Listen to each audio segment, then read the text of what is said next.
Ride a course to Banbury Cross to see a fine lady upon a white horse, with rings on her fingers and bells on her toes. She shall have music wherever she goes. A goddess transcendent emerging from earth, encouraging harmony on the world's girth. Always she's there, but seldom is seen, a very fine lady, a very fine queen. Serenely she rides over meadow and vale, ensuring well-being to all on her trail, clad in a gown of the finest green moss, adoringly greeted at Banbury Cross.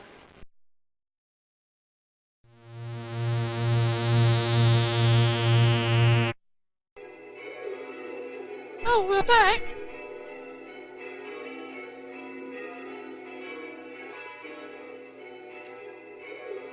Hey, look, our tent's gone, and all the trees look different. And I wonder why the church bells are ringing. Come on, let's go and find out.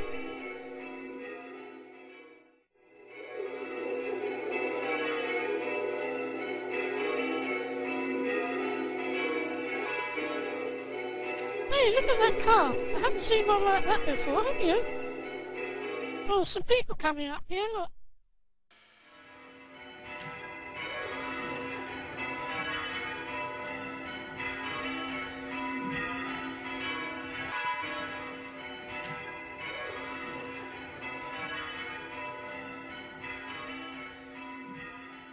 Good morning to you all and welcome. And welcome to those of you who are resident here in North Aston. Welcome to those of you who are from further afield. Welcome to you.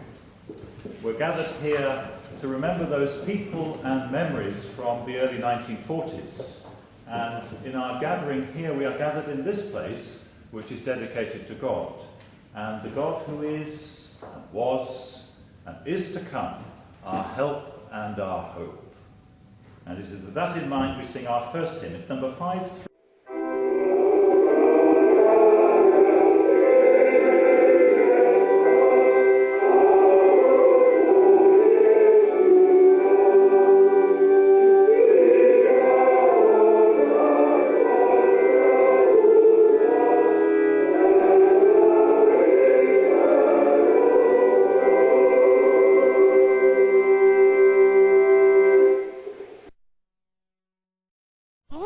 The vicar seems to be talking as though 1940 was a long time ago. Hey, and I don't think anyone has seen us yet. I reckon we're still invisible, Andrew. You did change the date when we came back from Colchester Castle, didn't you? Yes, of course. I forgot to alter the date when we left Colchester. Well, that must mean that we're still in 2007, and we're in North Aston a long time in the future. I wonder why this service is being held. The person behind our meeting this morning has very clearly been Peter, so it's quite appropriate, Peter, to hand over to you at this point.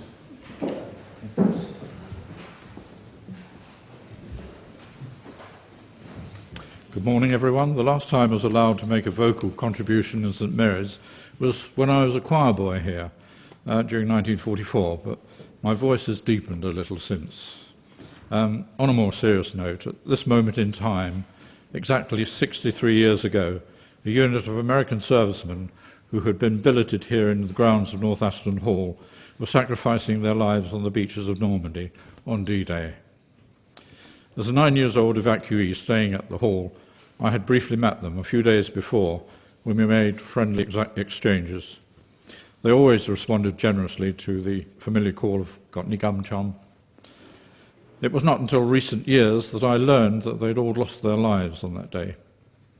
They belonged to the 55th Medical Battalion and in a sense were non-combatants who were only interested in preserving life. There were, of course, countless others who sacrificed their lives on our behalf at that time. From the British Army were Captain John Hitchens and Captain Taylor, who are commemorated here in the church, as are other service members of the local community. The mother of Captain Hitchens, Mrs. Hermione Hitchens, who once owned the hall, was a person of great inspiration and served herself in the First World War as a voluntary nurse, and she gained the Nursing Red Cross. Her inspiration prompted me to write a children's story about my experiences as an evacuee here at North Aston during 1944, which is by way of my humble tribute to her and to the servicemen we are honouring here today. At one time, today's service was just a figment of my imagination and is portrayed fictitiously in my story. However, thanks to the help given to me by Reverend Stephen McCaw and Clive Busby, it has actually become reality today. So in a sense, as members of the congregation, you're all being encapsulated in my book, a page of which is being written today. Unfortunately, it does not have the literary excellence of another author by the name of J.R.R. Tolkien, who officiated with Mrs. Hitchens when she opened the local Deddington Library in 1956. After that ceremony, she invited Professor Tolkien back to lunch at North Aston Hall, and we are able to offer you all light refreshments in the gardens today after this service, which I hope you'll all come to. In conclusion, whilst honouring those who gave so much all those years ago for us to now enjoy world peace, relatively speaking, we must not forget present-day servicemen and women in our prayers for their sacrifices which are continuing to be made. Even today, at 12 noon, a service is taking place in another St Mary's Church in the quiet village of Alderby in Norfolk. It is the funeral with full military honours of Lance Corporal George Davey. He's the 23-year-old Royal Anglian soldier who died in Afghanistan following a tragic firearms incident. He leaves a widow and two young daughters.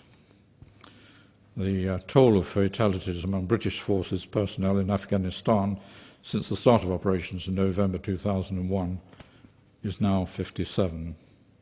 My children's story is a boyhood dream that in future war would be fought out on playing fields and not battlefields.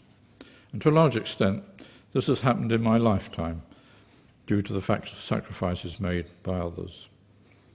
I continue to dream of a complete world harmony. Thank you. Anne Cooper contacted me after having seen details about this service in the press, and she's unfortunately unable to be here, having a prior engagement in the north of England, but she wrote a letter which, if I may, I will read out. I write in connection with the brief report that appeared in the Wednesday edition of the Oxford Mail referring to the D-Day service at North Aston on the 6th of June.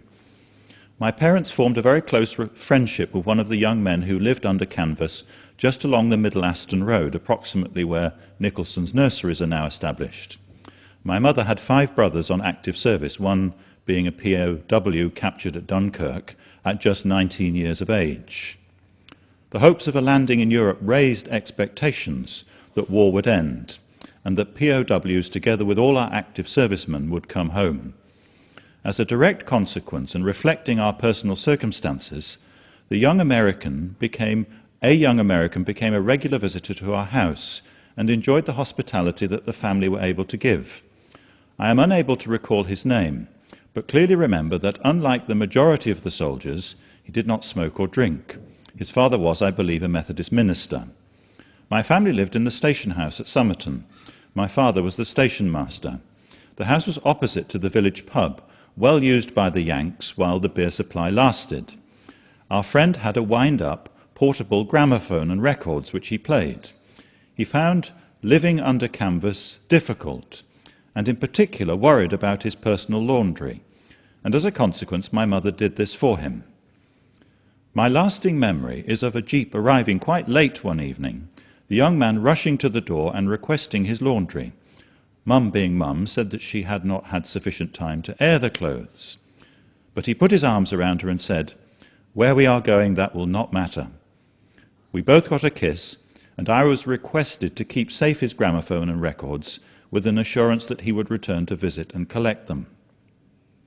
As news came through, we realized that the American landings had suffered heavy casualties, but sincerely believed that our friend would return, For my part, I kept the records and the gramophone for years. My children played the records, and in memory of the brave men who camped at North Aston, I sometimes played the Army issue records as a nostalgic reminder of a lovely young man who came into our lives for such a very short time. Since returning to Oxfordshire, I have tried to find information about this small band of men without success. A visit to the Overlord Museum and research there was not successful. Details of other sites used prior to D-Day were identified, but nothing could be found relating to North Aston. Time moves on, and the records that I faithfully kept for some 50 years have been deposited at the Overlord Museum. But memories of those young, handsome men will always remain. Without the sacrifices that were made by them, who were enjoying the flower of their youth, where would we be today? Freedom is a very precious thing, and rightly we should always remember and honour the memory of those who gave all they had, their life. Yours sincerely, Anne Cooper, née Anne Giles. Brackets, I was just 9 years old at the time. I've called this Collective Reminiscences. I don't know how long you've got, but let me know when you're tired. As Peter Barton has explained, the village did take in a number of evacuees during the war. Some individual children stayed in family homes, and a larger contingent were billeted at the manor and the hall. As primary school children, we were not very worldly, and our schooling was kept separate from the evacuees, who came with their own teachers, as I remember it, and were taught in an adjacent room or separate buildings in the village. The primary school in North Aston closed in about 1950, the last teacher being Mrs. L. Knowles Phillips. North Aston's defence against an enemy attack consisted of two large tree trunks. One end of the tree trunk was pivoted on an iron post, and the other end had a very large steel cartwheel fixed in a manner that allowed the trunk to be wheeled across the road to create a roadblock. These were sited at the top of the Manor Hill and at the top of the green. How they thought this was going to stop a German tank coming through the village, I don't know, but that was the idea. We had our own ARP and Home Guard, and one night when a German plane offloaded excess bombs over North Aston on its return from Coventry, one or two dropped in the fields to the north of the village and one in the vicarage driveway. None of the bombs exploded, and the vicar, who was teaching at that time, got up and went to work the next morning, driving over the crater without even knowing it was there. North Aston Home Guard had its headquarters in one of Captain Taylor's horse-drawn caravans, sited under the chestnut tree near the park gate. The chestnut tree isn't there anymore, but it wasn't until a couple of years ago, the particular one. The closest they ever got to armed combat was when, on a local exercise, they came across the Dunstew Home Guard on a similar exercise. The story has it that this was the only time they fired a shot in anger during the whole of the war. But the confrontation was amicably resolved, apparently, afterwards in the White Horse at Dunstew.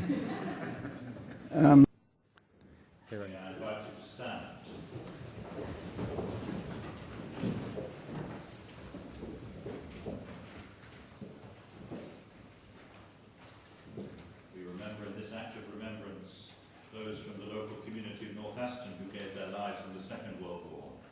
Robert Taylor, Lionel Hitchens, John Hitchens, Claude Croxford, and Ronald Mount. And we also remember those men from North America who were stationed here as part of the 55th Medical Battalion. Those from the 494 Collection Company, 495 Collection Company, 650 Clearing Company, and 3514 Ordnance Medium Auto Maintenance. Let us remember before God and commend to his shorekeeping those whom we remember this day with thanksgiving and who have died for their country in war. Ever-living God, we remember those who you have gathered from the storm of war into the peace of your presence. May that same peace calm our fears, bring justice to all peoples, and establish harmony among the nations. Through Jesus Christ our Lord. Amen. May the Lord, who is both master of life and death, bless us. Father, Son, and Holy Spirit. Amen. Go in peace. Amen.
The service today came about because I've written a children's story about the time I was here in 1944, and I very briefly met American soldiers before they went to the beaches of Normandy on D-Day. The idea came in the book that I should write a page where the children actually see this service happening in 2007. Having written the book, it occurred to me that I could make it become reality, and through the help of the church, it's actually become reality today, which is absolutely wonderful. It was an extraordinary time, and the village was completely different in those days, as Ted Short said, and that was another very fascinating thing, was to hear his recollections of that time too. It was a time of our lives that we will always remember, and the service today was an extraordinarily good commemoration of that time. And I'm told that most of the people who were in the park, these are the Americans who were in the park, were killed at Omaha Bridge. But in fact that wasn't so, because there was somebody who came not very long ago. When I say not very long ago, it was about 25 years ago, and was heard to say in a loud voice, "Very good news, Mrs. Hitchens is still alive." And he went and hugged her. And she was extremely touched, and he was a survivor of those who had been in the park in the 1944. It was my dad who took us up to London from Essex, put us on a train and said, go to Banbury, go to the tea shop that we used to go to before the war, and ask if they do bed and breakfast. But of course they didn't, but the people there, so walked round the corner, there's a village hall, and we went there, and there must have been WVS people there, and they looked after us that evening. And in the morning, Mrs. Hitchens rang up to say she'd like a family of evacuees. They put us on a bus, and we came here, and we couldn't believe it. It was such a beautiful home, and she welcomed us with open arms, and did until the day we left. And we went back after the war several times. She'd always write and say, do come and see us, bring your children, bring your family. And when my dad retired, she said, if you ever want to come and live here, I'll have a bungalow built in the grounds for you. It's been a lovely day today. It's been the culmination of Peter's efforts over the last 10 years. The thought of actually having a church service, which was portrayed in the book, and then to actually bring this to life, it's just been a very nice day, and Peter, I'm sure, is very happy with the way it's gone. Oh, it's been fantastic. Been a lovely day. Yes, the service was just right. Yes. The grounds, the setting is just wonderful, isn't it? Having read the book, this has brought it to life. It's been a wonderful day to meet people that I knew over 60 years ago. Hello, Peter. You haven't seen me for a long time. I'm Irish. This is Mrs. Cox, my mum. Do you remember? I didn't believe that I would ever meet them again, and so that's been wonderful today. And to have access to the hall grounds in this way has really put the ice on the cake. I think they've all gone now. But gosh, wasn't that strange seeing all those people? I can't believe that we could see ourselves like that, can you? I looked really old, didn't I? And you did too, Andrew. Fancy seeing you and your mum there like that as well, Iris. And I must have written some sort of book. I don't know how I managed that because I'm no good at compositions. Oh, look out, there's someone coming. Stop singing, Tanya. To see a fine lady upon a white horse, with rings on her fingers and bells on her toes. She'll have music wherever she goes. Oh dear, that lady has fainted. She must have heard Tanya singing, and she saw the rocking horse moving and probably thought it was a ghost. Oh, look, there's a real ghost. Oh, it's your mother, Andrew. Hello, children. Yes, I am a ghost, but there's no need to be afraid. I still enjoy living here at the hall, but can you go and find Maria's husband, Francisco, and tell him that she has fainted?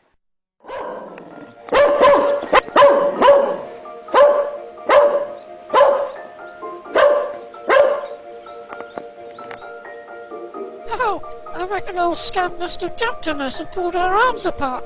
He's brought us back to 1944, I think. Look, our tent's back up there again. Right, where shall we go next? It's your turn to choose, Tanya. Where would you like to go? To Banbury Cross, to see a fine lady upon a white horse. Yes, all right, Tanya, we can go there. But, hey, that gives me an idea. Because we already know when the war ends, don't we? So why don't we go on May the 8th, 1945? Because then they might be celebrating the end of the war with a carnival or something, mightn't they? And then we might be able to join in with it. That would be good, wouldn't it? Come on, let's try that. We were right! They're celebrating the end of the war! Let's join in!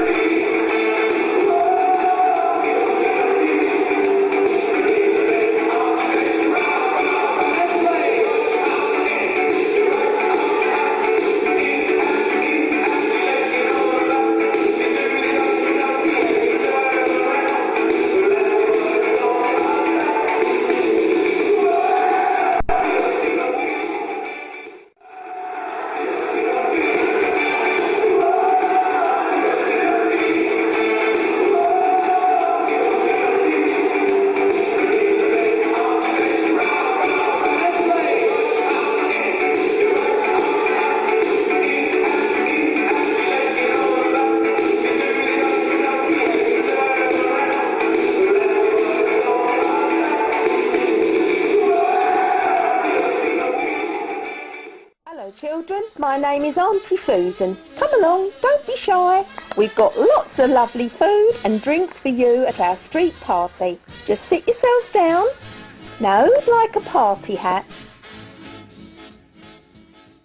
Would anyone like another jam tart? What was that, dear? You've had 5 already? Oh, well, I suppose it won't hurt if you have another one. To the doll and the dance and the lady woodpecker's long. That's a funny song about a woodpecker, isn't it?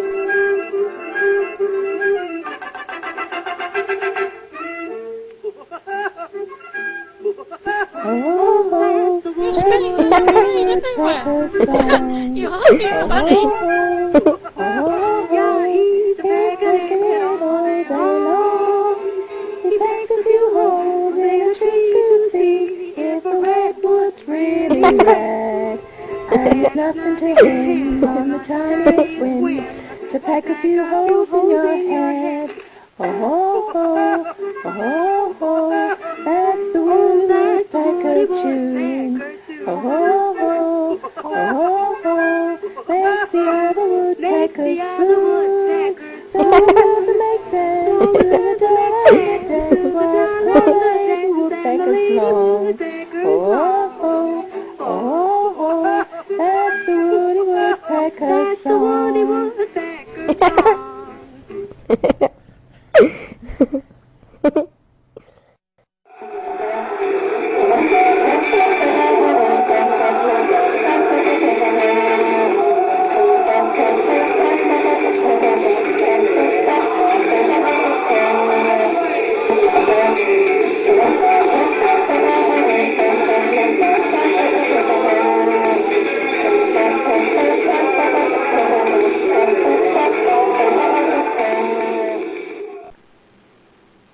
Okay, Chris, let's get this dance going. Hooray! There we go.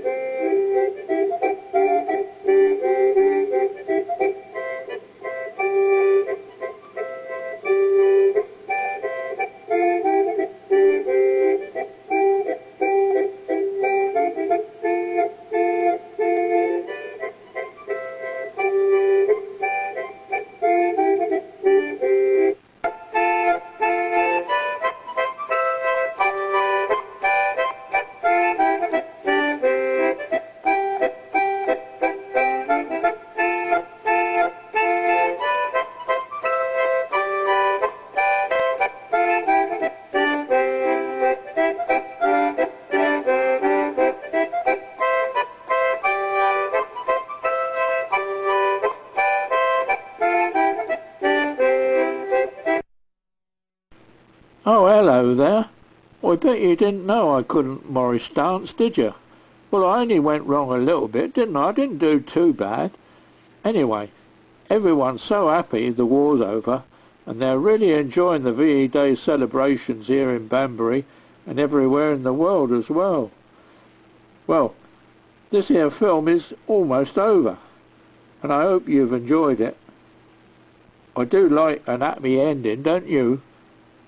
Cheerio from Slippy.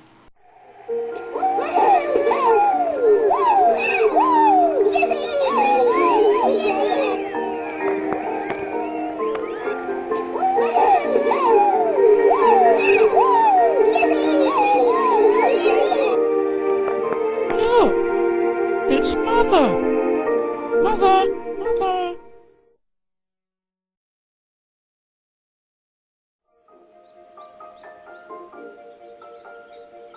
Ouch! What was that? And we're being thrown these stones. Oh, I've got an awful tummy I ache. didn't feel them.